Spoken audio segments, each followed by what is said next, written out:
Red.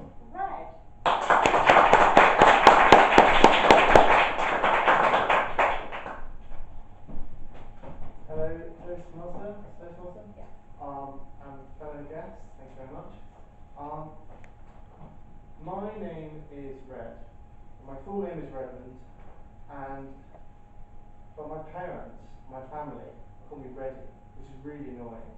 And this has some kind of reflection on my situation at the moment, because I like to be called Red. Everyone calls me Red, except my family. Now, I'm 22. I graduated in July from Durham University, and I'm now working part-time in publishing. I also work volunteer for fair trade, which is great, but overall my situation is not as I would want it. And that's mainly because of I have this, I'm living at home, so after the freedom of university you're kind of a little bit dependent. And secondly, because the publishing company I work for is so small, I'm effectively working for one boss. So you have this kind of thing where you're quite dependent on one person. So it's quite frustrating. But then I started thinking about it in a kind of broad way, and I thought, well, there's a lot of people probably in my situation, in my generation, who are in this position. And when I saw recently a video on Facebook, there was this guy talking about the problem of millennials. And I would probably put myself bang in this generation, maybe like 5 years earlier and 5 years afterwards. But people who kind of think that everything will be alright in the long term, and like, the guy was basically saying we're quite entitled because we think everything's going to be fine, but just because we work hard. And it's interesting because I think there probably is an element of truth to it, in that you kind of expect that if you just work hard and just follow the kind of structures of, you work hard at school and you work hard at uni, everything will turn out alright. And I think there's an interesting kind of dynamic there between like following that structure. Because for me at school, I always used to do that. And I did really well at school, got loads of grades, went to uni, also did really well. But then, because I was kind of so into that, and I kind of was just reading my history, I always loved history, partly because of the intrinsic interest of like the past, and just the variety of it, kind of, just the strangeness of it, and every module was a bit different.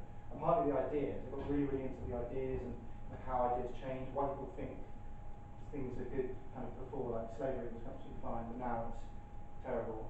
And then we think about the kind of present day world completely differently as well. But I suppose getting so into those ideas is one thing. Expanding your mind one way, you kind of have that amazing intellectual freedom when you can just discover anything, research anything. And also you have the freedom of university. But then also the structure doesn't encourage you to think about things in a more kind of expanded way. I got so kind of far into history, I couldn't think about developing other things. So by the end, I didn't really want to think about what was going to happen in the future. And so then I ended up in a position where I was in this kind of temporary job which I didn't like so much. But then again, there's this other element to it, which is a kind of freedom. And part of it, of that kind of structure of university, was actually quite good. So there's a kind of dilemma between there being structure being a good thing and structure being a bad thing.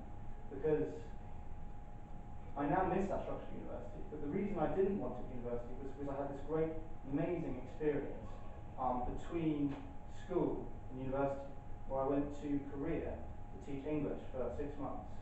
And this was an experience which just completely was different from the 2 previous ones, where they were very, very highly structured. At school you get up, you go to school, you work, and then at uni it's kind of the same, but just with a lot more kind of free time and fun stuff in between. But in Korea, it was completely different because you were in this space where there were no real expectations for what was kind of normal or what was expected.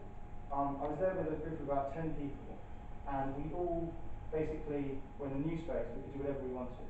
So, for example, when we got there, one of the first things we suggested was doing karaoke. At my school, in my group of friends, if I suggested going karaoke down the road, I would have been laughed out of town because karaoke is something that we don't do. But here, everyone's like, yeah, why not, And it turned out I absolutely love karaoke. Like, karaoke is so good. I just can't get enough. It's amazing. In Korea, we have these little booths. You go in, there's like 10 people can fit in. You can choose the cheesiest songs you want. You get 4 mics. You can do duets, and that was amazing. I thought I was like No, but I had one of my friends who was actually a pro singer, so she kind of bring me down to earth now and again, which is quite good. But things like that, or another day when I was just, I would just kind of take a bike and we could just cycle to the sea, just try and persuade someone to like give me a boat, sail around, and everyone would be up for that. Or another time, I just decided one day that I was in the city and I was late for my bus and I wasn't going to get there, so I just took off my flip-flops and just ran for the city, because I don't know if you try running flip-flops, you can't do it. But it was quite a long way, it was like a good, 2 miles. And people obviously look at you, and I mean, if you did that here, people would think that was kind of weird. But in Korea, it was just, you were so weird anyway that it didn't really make a difference, weirdly. I know that sounds kind of really odd, but you kind of have to be there and just feel like everyone looks at you and you just think, what's that weirdo doing, that foreigner? So, coming back to uni, I then kind of missed that kind of freedom.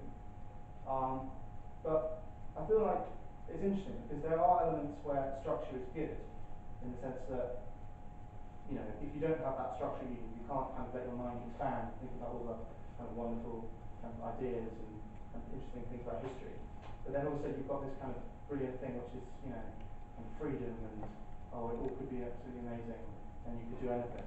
And I think a lot of life is that kind of contrast between whether we are happy just doing the things we want and this idea of ultimate freedom. So what I'm trying to think about now is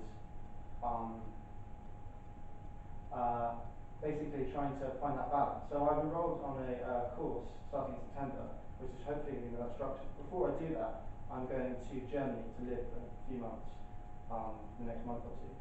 So hopefully I'm going to find that nice balance between that kind of structure, which defines your life, and then kind of freedom, which you can kind of aspire to.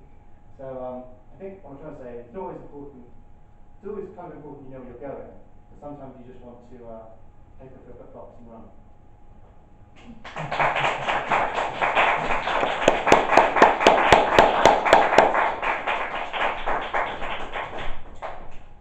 Wow, really good speaker. That was really interesting. I can definitely relate to a lot of that. I felt the same after uni and going travelling and coming back. And who doesn't love karaoke? I've heard they do love it in Asia. There's a karaoke bar in Angel Islington actually, just up the road. I've been trying to tell my friends. Yeah, called up your voice right by my house. I'll go and sing there with you. We can sing Tom Jones. So much. Anyway, so now, next prepared speech is going to be me. Sorry, there's so much of me tonight. Oh, it's awful. I'm never going to speak again after today for at least a month. So, John, do you want to welcome me to the Yes, I stage? certainly It's a bit will. weird. Right.